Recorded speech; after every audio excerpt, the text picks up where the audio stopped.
Subscribe करा अनुज रुचकर रेसिपीला आणि बेल आयकॉन नक्की दाबा। ही अशी आपली भाजी खाण्यासाठी तयार झालेली आहे आणि हे घरच्या साहित्य वापरून बनवलेली दुधी भोपळ्याची कोफ्ते। हा भोपळा आहे, याला दुधी भोपळा पण म्हणतात। आज आपण याचे कोफ्ते बनवणार आहे। चला तर मग सुरू करूया। सर्वप्रथम आपण याचे आता असं देठ कापून घेऊ, इकडला भाग पण कापून घेऊ। हे कोफ्ते बनवण्यासाठी छान असा कवडा कवडा भोपळा आणायचा आहे। आता मी याला सोलून घेते।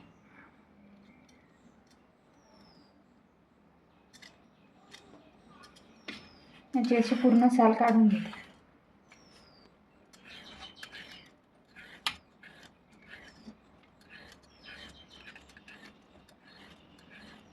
सोलून झालेले आहे, त्याला मी असं मधोमध काढून घेते आणि याचा किस बनवते। किस बनवताना ही मोठी साईज आहे, ही आपल्याला मीडियम साईज आहे, याला खिसून घ्यायचं।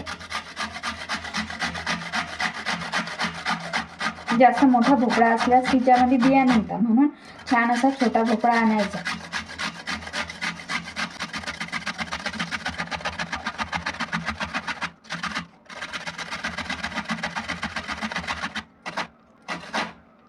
हे बघा, छान असा आपला बारका बारका खिसून झालेला आहे। असाच पूर्ण भोपळा मी आता हा खिसून घेते। आता हा आपला भोपळा खिसून झालेला आहे। हे मी एक कॉटनचं फडकं घेतलेलं आहे, तिच्यामध्ये हा भोपळ्याचा किस काढून आणि यातलं सगळं पाणी मी निथळून घेते।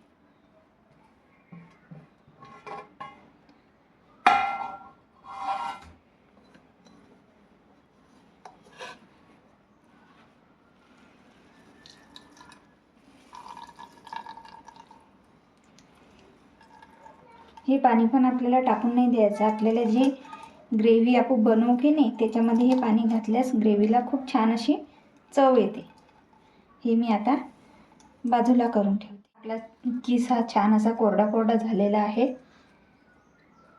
याच्यामध्ये आता मी बाकीचे साहित्य टाकून घेते। याच्यामध्ये एक बारीक कापून घेतलेला कांदा घालून घेऊया।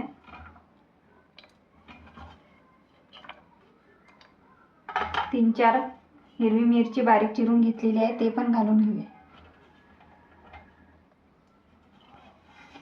3-4 लसूण पाकळ्या आहेत, त्या पण मी अशा कापून घेतलेल्या आहेत, त्या पण घालून घेऊ।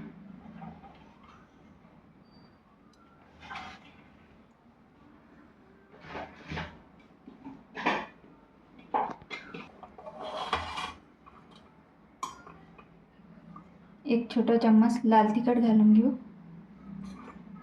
अर्धा चम्मच हळद, 1 चम्मच धना पावडर, 1 चम्मच जीरा पावडर। हे सर्व आता आपण मिक्स करून घेऊ।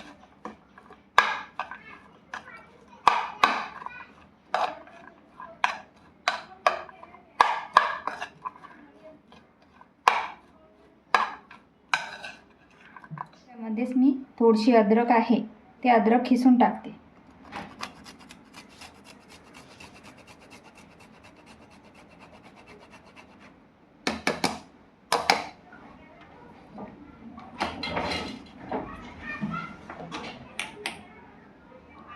थोडीशी कोथिंबीर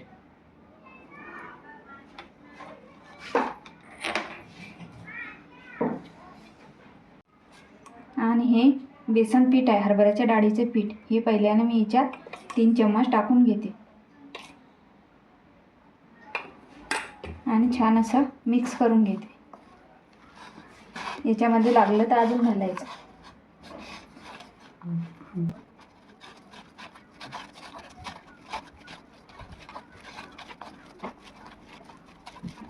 याच्यामध्ये मी चवीपुरतं मीठ घालते।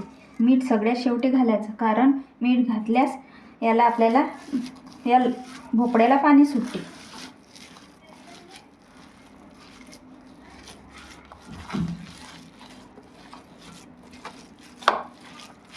परत सगळं मिक्स करून घ्यायचं आणि एखादा गोळा असा बनवून घ्यायचा।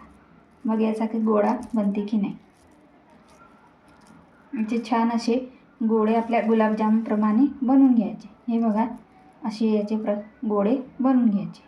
हे बघा छान असे आपले हे गोळे किंवा कोफ्ते तयार झालेले आहे.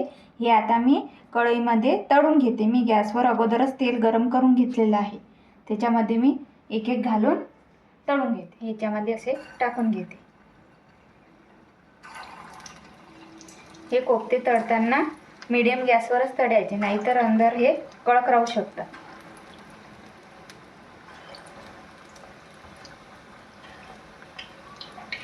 याच्यावर थोडं थोडं असं वरून तेल घालायचं.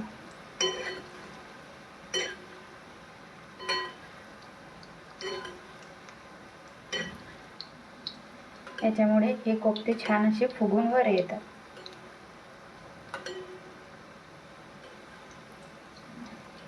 हे बघा आपले कोफ्ते छान असे ब्राऊन होऊन राहिले आहे. अजून थोडे ब्राऊन होऊन आपण याला मग काढून घेऊया. हे बघा आपले कोफ्ते छान असे तळून झालेले आहे. याला कलर बघा किती छान असा आलेला आहे. आणि आपण याच्यामध्ये जास्त बेसन घातलं नाही, त्यामुळे हे असे फुलून वर आलेले आहे. जास्त कधी बेसन घातलं तर हे एकदम कडक आणि असा गोडाचा गोडा होतो, फुलत नाही. अशा प्रकारे हे सर्व कोफ्ते तळून झालेले आहे. आता मी हे प्लेटमध्ये काढून घेते आणि बाकी राहिलेले कोफ्ते पण मी असेच तळून घेते. गॅसवर मी हे एक छोटं कुकर किंवा पॅन ठेवलेलं आहे. त्याच्यामध्ये मी 3 पळ्या तेल घालून घेते. आपलं तेल छान असं गरम झालेलं आहे. त्याच्यामध्येच मी लसूण अद्रकची पेस्ट घालून घेते.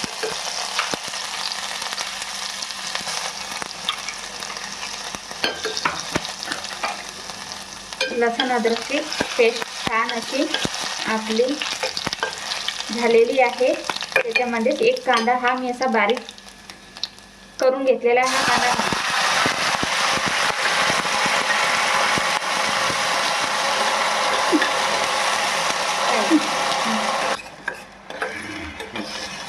कांदा पण आपला छान असा झालेला आहे. याच्यामध्येच मी एक टमाटरची प्युरी बनवून घेतलेली आहे, ते घालून घेते.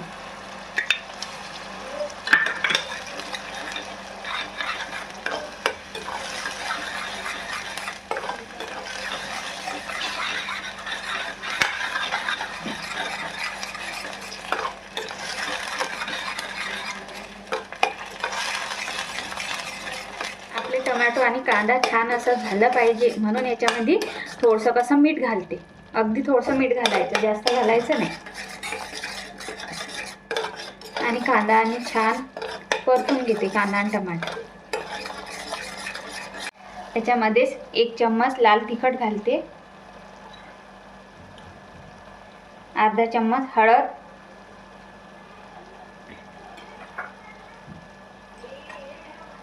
एक चम्मच धना पावडर आणि सर्व मिक्स करून घ्या.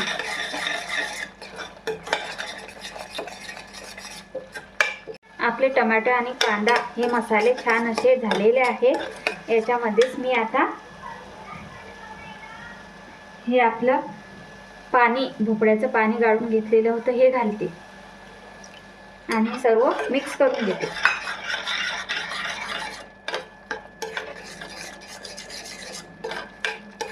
परत छान असं शिजवून घेते.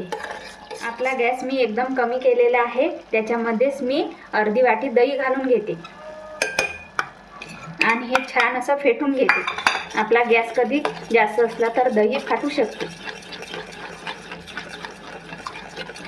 तुम्हाला वाटलं तर तुम्ही दही खाली पण फेटून घेऊ शकता.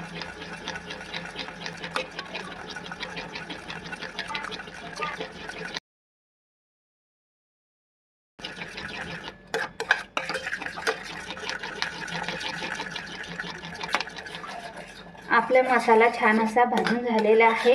त्याच्यामध्येच मी हे अर्धी वाटी पाणी घालून घेते. हे मिक्सरच्या भांड्यातलं पाणी आहे, हे घालून घेते.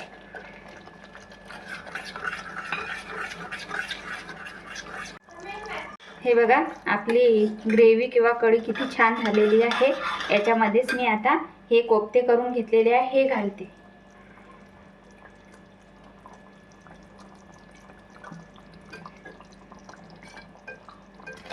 आणि याला छान 1 मिनिटभर शिजून घेते. जास्त वेळ शिजून घेतल्यास हे कोफ्ते याच्यात सुटू शकतात, म्हणून याला 1 मिनिटभर शिजायला 2 मिनिटं झालेले आहे. तिच्यामध्ये सगळे शेवटी मी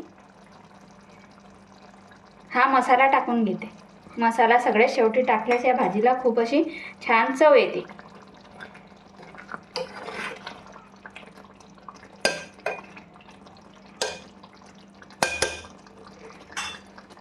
आणि वरून थोडीशी कोथिंबीर घालते. हे बघा, आपली भाजी आता ही खाण्यासाठी तयार झालेली आहे.